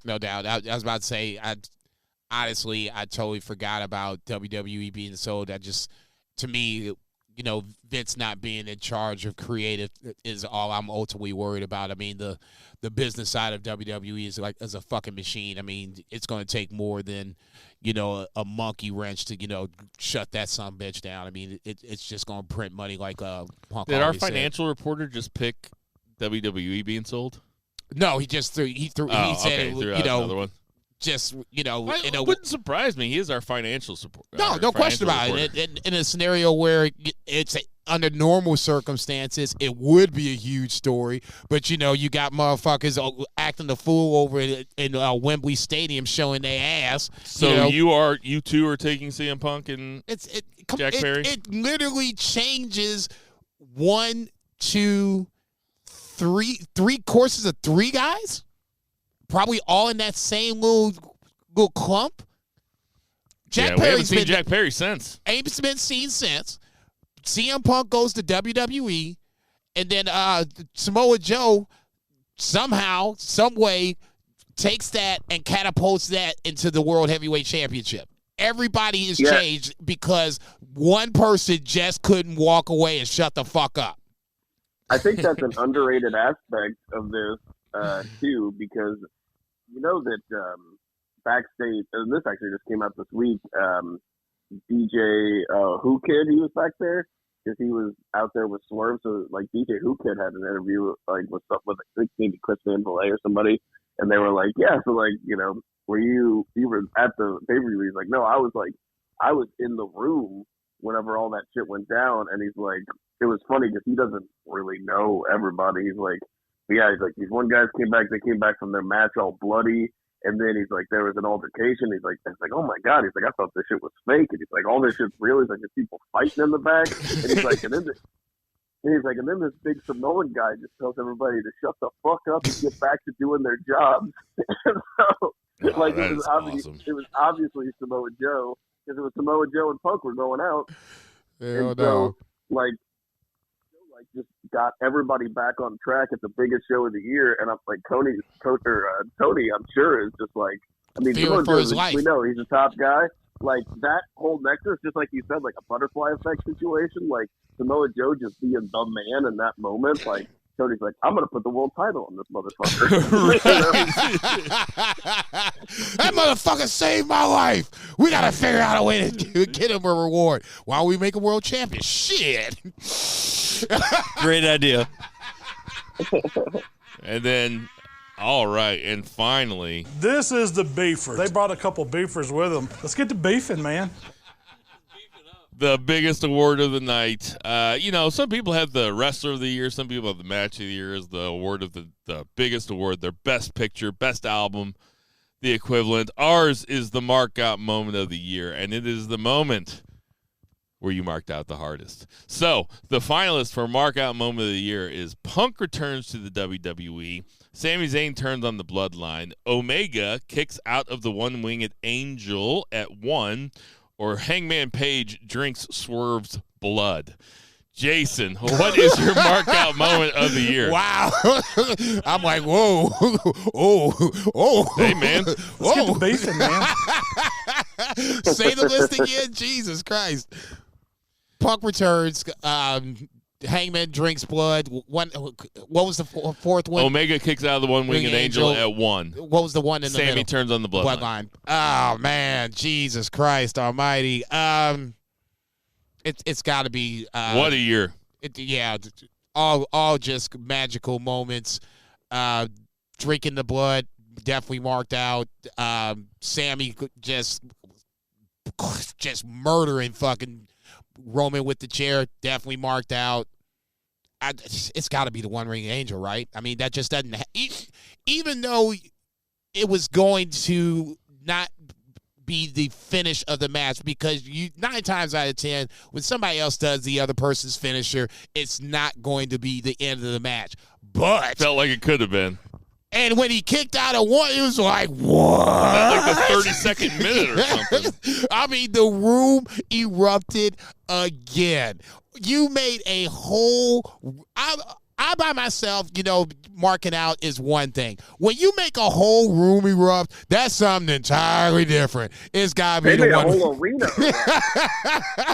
It's literally like we all got up and used. It was like, what? Everybody's holding each other back like somebody just got dunked on. You don't come out on the court. Yeah. Let them do their thing. To me, it is one of the best moments of the year. Hands down, they're all four great. Do not get me wrong. They were all in the point. Shane tearing up his knee was one that was we were all there for. And was I can't like, believe what this the the fuck? first time that got mentioned. What the fuck was happening? Unbelievable. Just on my list. Snoop Dogg with the save of the year. Yeah, I was getting ready to say he saved that whole shit. Yoda Tsuji versus Will Ospreay just for the magical moment of it all. There goes that man again. Yeah, right. Punk Returns comes another one. But Shane at WrestleMania when he fucked this shit up, you was laughing your motherfucking ass off. I was like, dude, I can't. This is the dumbest fucking shit ever. I was like, They dude, just stopped showing him. That was one of the bits of the year was talking about all the McMahons throughout history blowing out their quads. Like the guys like the JFK shootings, like, oh, I see him, wait, somebody get to Mr. Oh, my quad. The gods dipped him. I'd sit in the back of the bus when my quad is fucked up. They just got weak quads. They're like Achilles. They got dipped in gold by the gods by their quads. Now you shall be doomed throughout time with weak quads. Holy shit. Shaming, Zach, man. God Zach, bless what's your markup moment of the year?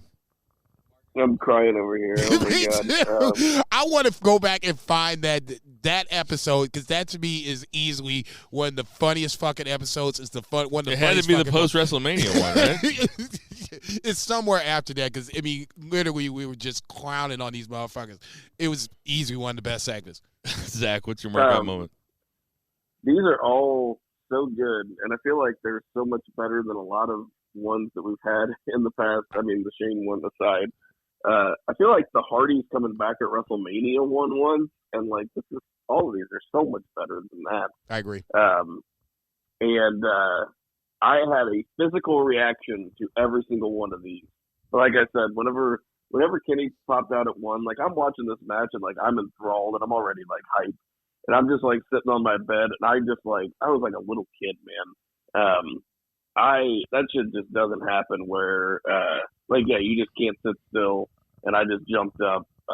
Him kicking out at one was so perfect because not only is that finisher so protected, but like Bill said, it was like after the half an hour mark or something. Just these guys just had a brutal match, and it was a thing of beauty and just a genius development in a genius match.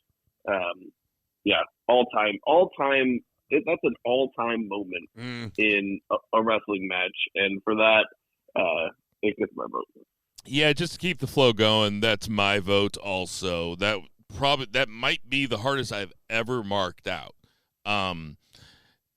As Zach just said, stealing my thunder once again. I mean, what an idea to have at that point in the match, and to execute like that. Of course, it was a beautiful one-winged angel by Bill, and Omega sold it like a motherfucker, except for the fact that he kicked out at one. And that was the match that we were at Joey's, and Jason Case, a guy that I've watched a lot of wrestling with over the years, he was like, that's the best match you and I have ever seen together. And he was right. That was crazy, and kicking out at one, you cannot overstate how smart that is and how that plays against the viewer's expectation, and it just absolutely fucking ruled in the match of the year, the markout moment of the year, and that says a lot about it because lots of times you think about markout moments as not stuff that happens during matches, which leads me to number 2, and that's Punk coming back to WWE. I was watching that live also, and I was rendered speechless. My jaw was literally, my jaw actually dropped. I looked like a fucking cartoon. I was like, holy fucking shit. Yeah. And that says, all that does is underscore how badass that moment in the Ospreay Omega match was, really. What were you going to say, Bo? I was just going to say like a bigger cartoon. Shit. Like a bigger cartoon. That would be my number 2. And then my number 3, and I know that some people forget this, but at the WWE pay-per-view in Puerto Rico during the Bad Bunny Damian Priest match, when Carlito makes his return, comes down, clears the ring, pulls the apple out of his jean shorts pocket, and starts munching on the apple in the middle of the ring while the crowd is popping off like a motherfucker. I marked out real fucking hard when that happened. He'd been wrestling for like 3 minutes with that apple in his jeans. I know, man. How'd you not see it? I was say, God damn, I That know was the saltiest motherfucking apple ever. I was about to say, man, I know that shit is uncomfortable right Marked out real hard when that happened. now. Look, I said that Puerto Rico, San Juan was one of the best venues that I've seen all year long, WWE or otherwise. They need to make that a yearly trip, no matter what. I don't care who's on the card, but they need to do San Juan or somewhere in Puerto Rico every year, no matter what. So a couple smaller awards. So that's our... This is the beefers. They brought a couple beefers with them. Let's get to beefing, man. Pass them out, baby. There were 2 that I forgot about. Most hated wrestler of the year. I put 2 options. I put John Cena, and then I put other, and then in parentheses it says, don't pick this. That one was 71%. So many people picked that. Yeah, it was 71% of the vote, and John Cena with 29% of the vote. I think that's pretty good. That shit went left like a motherfucker. This is the beefers. And then... Also, Go ahead. I voted for myself on this just so I could see the results. Oh, wow. The most hated BFR co-host, we had Bill, JCB, and 2 Beers Zach. Now, this was kind of back and forth between JCB and Zach for a while today for second place, because your boy was in the lead all day. Yours truly, Bill, a.k.a. Vaggie, with 42% of the vote. 2 Beers Zach has 33% of the vote, but he just said that is a skewed statistic. Right. And JCB, well, I guess, 25% of the voters are racist. So,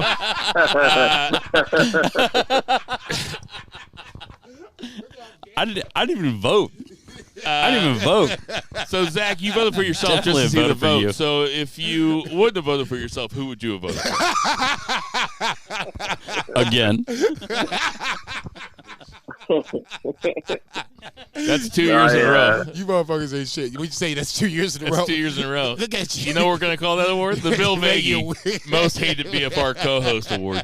The William Ospreay Award. There you go.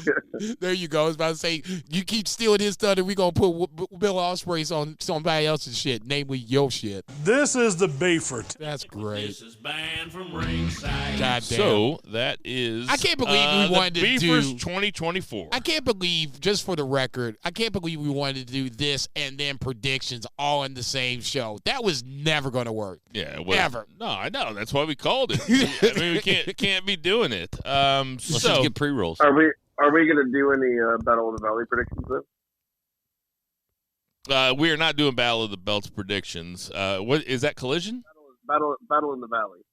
Oh, that's this weekend. I mean, I have the card. We can do it if you want to. Well, I was just curious. We don't have to, but the show looks awesome, so I can't wait to watch it. It's supposed to snow here tomorrow. Let's just do an and it's impromptu. I'm gonna Run it I'm gonna down. have, like, Yeah, a let's snowy just do an weekend, impromptu so- real quick. I was about to say, give me 30 seconds. I'll bring up the card. we can run it down. So the predictions are starting over, right? Yeah, you wish, motherfucker. No, You wish. I thought that was I thought that's what we're going to do. All bullshit aside, I thought that's what we're going to do. Is that once we got to the front of the year, it would reset and we start over again. So then Jason won with 133. Zach comes in second with 131.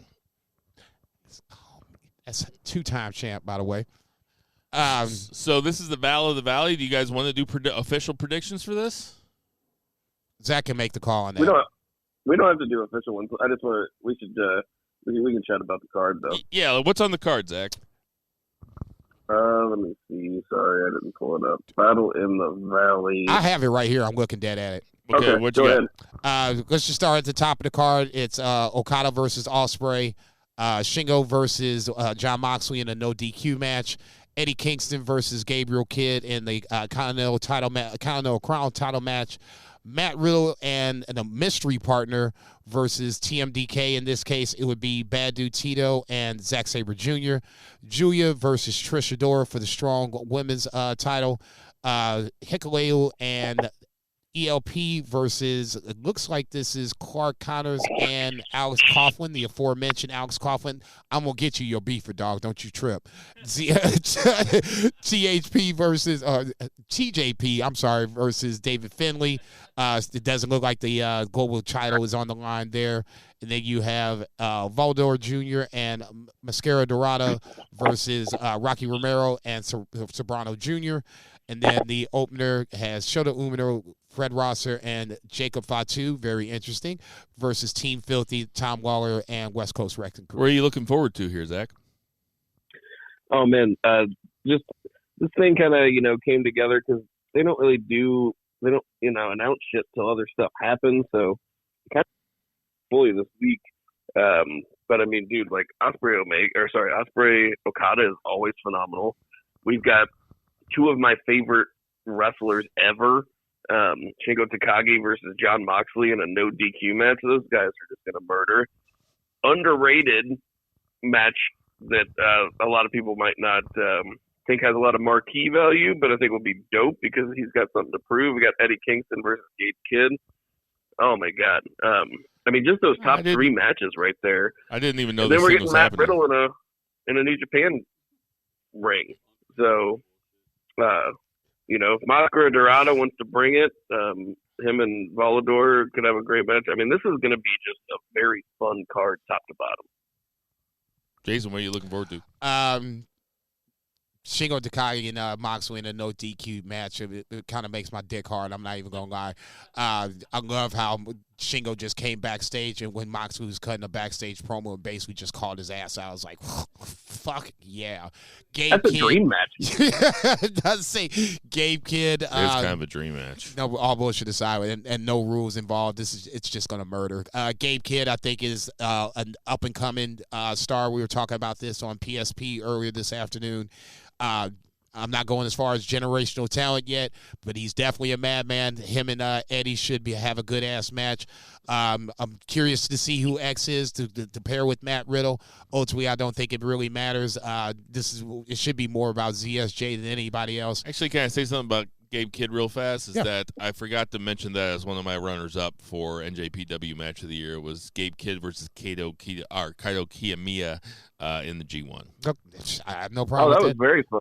Yeah, that was what I say. They got after it. I'm curious to see how Trish Adora looks against Julia, even though Julia should win. Then the other matches should seem like fun matches. But obviously, the top of the card, Okada, Ospreay, Shingo, Moxley, Jesus Christ, that's going to be killer. And I'm curious to see how good Gabe Kidd looks against Eddie Kingston, even though Eddie Kingston should retain. Man, it's a stack fucking card. Yeah, it's no joke. We're going to have Saturday all night. your analysis on Battle in the Valley next week on the This is Banned from Ringside. Look at you. Ringside Podcast. Look at you. What you guys think about the Punk McIntyre segment? I thought it was really fucking good. I thought it was good. Both guys have, points, even though Drew's coming from the heel mentality portion of the program. I like his points. Punk, is basically going to the point of no return. It's Royal Rumble or bust, and a lot of people are going to have that Royal Rumble or bust kind of mentality. Drew included, Cody as well. So Royal Rumble is going to be real interesting here in a couple weeks. You think we're going to see Brock Lesnar? Yes. Real quick, I think Drew owned Punk. I think he made him look like a punk. It was a great segment, but man, Drew outshone him like a motherfucker. He not as star power in the building because Punk was over. This was also in Portland, by the way. I know, my daughter was in town. Otherwise, I would have spent the $20 and gone because it was a great show. I mean, Nakamura going to the main event. It was a really great TV show. Bullshit. I know. But get him. Anyway, I think that was like kind of the big standout thing was Drew outshone Punk on the mic. I tell you what, they were trying to make Drew a heel. They failed because, I mean, Drew was getting cheered by the end of it. Yeah, Yeah, because he was saying all. I just think Drew is kind of universally liked, and even more so in a scenario where you have somebody across from him is so divisive as Punk. It's hard for Drew not to get cheered, or somebody else for that matter not to get cheered. Drew is a heel in this scenario, but he was speaking his truth, and his truth resonated with Portland in this scenario. So, I didn't. That sounds like a John Cena promo. I won't say he owned Punk, but he was speaking his truth. He did. Man, look, let that man speak. Shit, let that man live. I like the segment. I just won't go as far as to say that Punk was owned, but segment was good. And we have at the Royal Rumble, the shot at Roman's title is a fatal four-way between Roman, Orton, LA Knight, and AJ Styles. What do you think about that development, Jason? Once he being Roman and the Bloodline came out and stomped everybody, I kind of thought to myself, this might be the possibility. And obviously it is. It's fine. Somebody's going to be protected, so that somebody will, be used somewhere down the line. Probably Elimination Chamber would be my next guess. I'm good with it. I mean, shit, it's a new hurdle that Roman hasn't had to jump yet. Fair enough. Make it happen, Kevin. Zach? Yeah, is it doesn't have like the marquee value of a big singles match, but at the same time, I don't think anybody really thinks Roman's going to lose the title before Mania, so this adds a little more flair. It also opens up for fuckery without doing ref bumps. Like they can just do the fuckery without doing the ref bump because it's a four-way. So yep. I'm for it. It gets more guys big payday. I know where your head's at. You ain't shit. I could run down all sorts of stuff. I do want to say I was right about that Tyler Bate prediction. You were. That was a good Pete call. Dunne's tag that was a good partner, call. And KO is going to KO won the tournament. He will be facing Logan Paul at the Royal Rumble. Anything you guys want to say about that? That should be a good match. I'm looking forward to it. Zach? Yeah, both of these shows were good too. It's frustrating to keep up with all this very good wrestling, but I'm thankful for it. I hate being entertained by wrestling. Oh my God! This is banned from Ringside. AEW had it was an okay show, headlined by Sting and Darby Allin versus Takeshita and Powerhouse Hobbs. Flair was out there. They asked Sting who he was going to fight in his final match, and the Bucks come out wearing Kangols with their little fucking mustaches. I gotta say, I thought it was funny. What you think of it, Jason? It was the what the fuck moment of 2023. At least one of them so far. I just assumed, like most people would, it would be Darby. It's not a knock against the Bucks. It'll be a fine match. It will be more than serviceable. Probably be the main event, and if you're going to do it that way, you probably want to use your arguably that some people would say the greatest tag team of all time. So in that scenario, yeah, who says that? I don't know. Somebody who always rants and raves about them being the greatest tag team of all time, but it is what it is. It's individual, subjective perspectives on things. So to each his own, but clearly not the case. But neither here nor there. Zach, what did you think about it? Yeah, it surprised me because they stepped away for a while. Makes absolute sense. Like you have Sting already said he doesn't want to do singles. He only wants to do tags. So Darby's going to be with him this entire way. And okay, see, I didn't know. I didn't know it until fairly recently. But okay. we haven't seen him in singles. But if you're going to pick a tag team to retire Sting, like. You want Sting it's Sting's last match. Sting's one of the greatest wrestlers to ever live. Had one of the greatest careers ever. You want him to have the best possible match that you can have. It's a no-brainer who you put him with. Like, they're going to make them... The Road Warriors are coming back to life? What the fuck? They don't need... Road Warriors would just... Sting would probably... His neck would probably break. But, can't put a 65-year-old man in with the Road Warriors. Jesus Christ. But he'll make them look like the Bucks will make them look like $1 million, and they don't even really need the help because Sting and Darby are a dynamic team, as is. They're doing a lot of fun stuff, but really, undefeated coming into the match. Yeah, and the Bucks can lose, and that's totally fine. But it'll be competitive. It'll be super fun. I think it'll be the funnest match on the card, regardless of what else they put on the card. Dude, I was going to say they even announced another match yet. Calm down. I'm saying I mean, what could I'm fucking with you. Like, I know, but what could they book? What could they book that's more fun than Sting's retirement match with Darby versus the Young Bucks? I just can't even think of something. You know what's funny is that you think about an old guy like Sting, and you're like, he should be there to like put young guys over and everything or something like that. But he's put Darby over, and even though he's undefeated, I feel like they've used him perfectly. Didn't overuse him, didn't overexpose him, whatever word you want to use in the sentence. He didn't cut any promos. Each little moment, was a nice little nugget for Sting on the way out the door. I agree with you totally. It never felt like it was too much Sting. It never felt like it was too little. It was just right. I'll never forget him crawling back to the corner like a old lady whose life alert fell underneath the bed. Come on, dude. Come on, man. Be better. He got smoked at that time. Yeah, I was getting ready to say his bell got rung, man. I was about to say you took a shot. Let's not act like this shit don't hurt. All right? I saw some Vince Sells on Twitter talking about how it was irresponsible that Tony Khan was letting him take bumps like that. Speaking of Tony Khan, are we going to talk about this tweet about gender or no? Yeah, we could talk about that. This is banned from Ringside. So tell the people. So obviously on Raw, Jinder Mahal came out and interrupted the Seth Rollins promo, and basically is now going to be in a world title match for next week.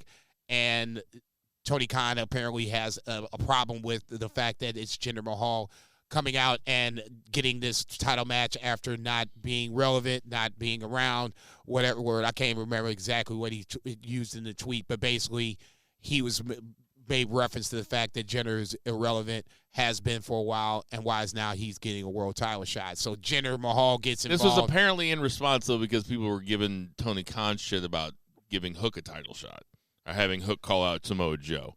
So Tony Khan was like, Hook is a more credible challenger to a championship than Jinder Mahal is. Basically said 25-1. Tony Khan, put your phone down, man. Get a fucking burner. You look like a fucking child, dude. I'm not, like I said, I've never been a fan of Tony Khan tweeting, and this is the perfect reason why. This was unnecessary attention for all the Open wrong a new reasons. Twitter account. Yeah. You Call know it at Perry Saturn's dress. you know that he can get in contact with Kevin Durant. Just found out how to open a different account. Just open up a different account. Run your motherfucking mouth that way. Okay. Zach, who is a more credible challenger, Jinder Mahal or Hook? I mean, I love that question. I love it. That's a great question. God damn, that's why you're the host. Right there. honestly, yeah, I mean, honestly, I think there's two ways to look at this. This is a philosophical question. I agree. Who it is? And I plan to answer the question. You have a former WWE champion who hasn't done fuck all since he lost the title, and then you have a young up and comer dude who won a bunch of squash matches, and then just really started wrestling competitive matches this year. I still think FTW champion though. FTW champion. I was saying you got to put that shit on his resume. He's literally wearing his dad's belt. Okay, you got to put that shit on his motherfucking resume. It's like when I go out to my parents' house and my mom's like, "Do you want this coat? Your dad doesn't wear it anymore." Thanks, Mom. There's your FTW championship. I'll just punch another hole in it. It'll fit. I think kayfabe style and is just a match that I'd rather see. I think Hook is a better choice than Jinder. Who do you think is more credible, Jason? Hook has had 2 singles matches in the last 6 months, if I'm not mistaken. In the last 2 months, Rocky Romero and I can't think of the second other person. So now you're going to tell me this guy, who's now all of a sudden, we can't even name a great match that Hook has ever had. okay? This motherfucker is now going to come off the side of the milk carton and challenge the world heavyweight champion. Let's not misunderstand. Jinder Mahal has his holes too. I'm not going to sit up and say Jinder Mahal was great, but at least we have a line of thought process to it. Jinder Mahal and Seth Rollins wrestled for the NXT title. Seth Rollins won. So now you fast forward to today where they both are champions at one time or another. Not a huge fan of the Jinder Mahal championship run, but hey, he was a world heavyweight champion.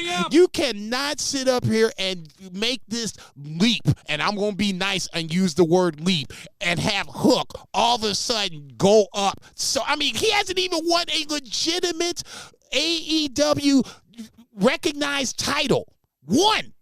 Not tag team, not trios, not singles. He's wearing his daddy's belt. It's Jinder Mahal. It's that simple. He has at least the lineage of being there and been a world champion. I did not think you were Can you just agree that they are both terrible? Like, why are you popping up Jinder so much? Why you on his nuts so much? Goddamn. We both have fallen. It's so like I said, there's two ways of looking at it. Jinder Mahal hasn't had a singles match in a long time. Hook is 28-1. So if we're talking kayfabe style, Hook is the more credible champion, or Hook is the more credible challenger as it is right now. If this were a real competition. It's not. It is not. You're right about that. It is now, goddammit. Jinder better whoop that ass and get it lost. Hook is not a credible challenger to Samoa Joe. Jinder Mahal at least looks the part. Thank you. It's Jinder Mahal. Thank you. But I mean, Zach's right. They're both stupid.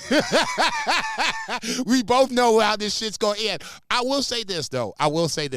If there is a time for a cash-in for Damian Priest, this is it. This I would love feels it. That would like that would really shake things I'll go up. I'll take it one step further. I said it to Mikey at Sydney on Wednesday. Then we get Finn versus Priest at WrestleMania. I'm not going that far. I'll say there will be a cash-in. I'll go that far. There will be a cash-in. I'm not saying successful or not, but there will be a Damian Priest involvement in that Monday night match. Give me the pencil. You have Damian Priest cash in. You can have Punk versus Seth for no title, and you can have Finn get pissed off. You have a babyface Damian Priest versus Finn Balor at WrestleMania. Demon comes out. Demon wins. Finn wins at WrestleMania. Just booked it. I just booked it. Hang on, man. Let's rewind this shit. Zach. On a scale of 1 to 10, how right was that? Right being super, 1 being super right, and 10 being there's no way I'm absolute. Like I might be God.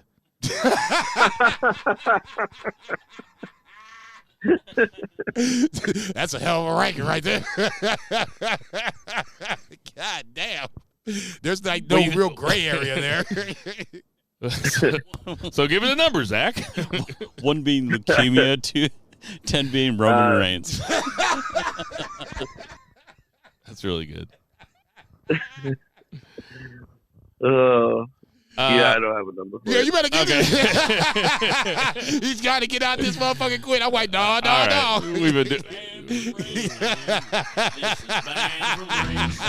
We've been doing this long enough. All right.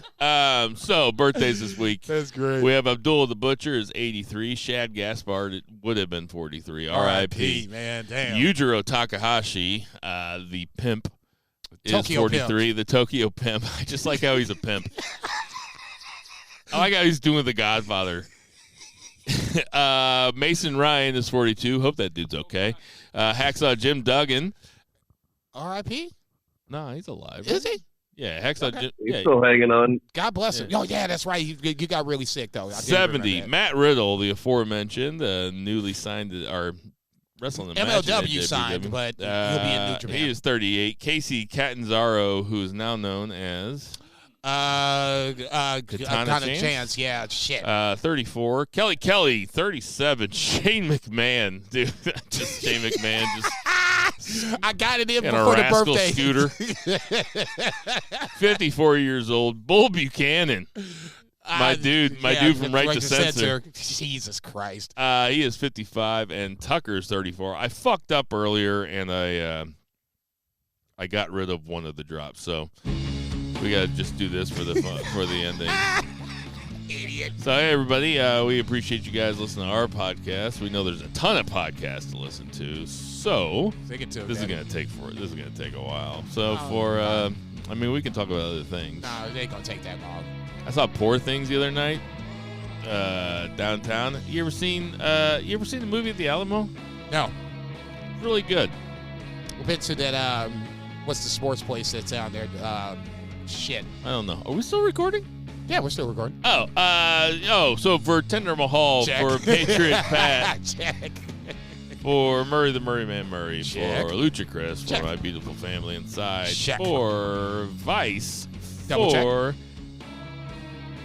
Two Beers Zach Mullen. This is Check. throwing me off because the I music's know, different. yeah, it's totally fucking with you. I can tell. For Two Beers Zach Mullen, for Check. Jason Cornelius Bell, I am Konnichiwa, Bill bitches. Vagey. Check. Black Lives Matter. Support Check. your local weed dealers. Support Check. your local restaurants. Check. Call See? your parents and boo the Check. heels. Boo! Bitch. You really fucked that up.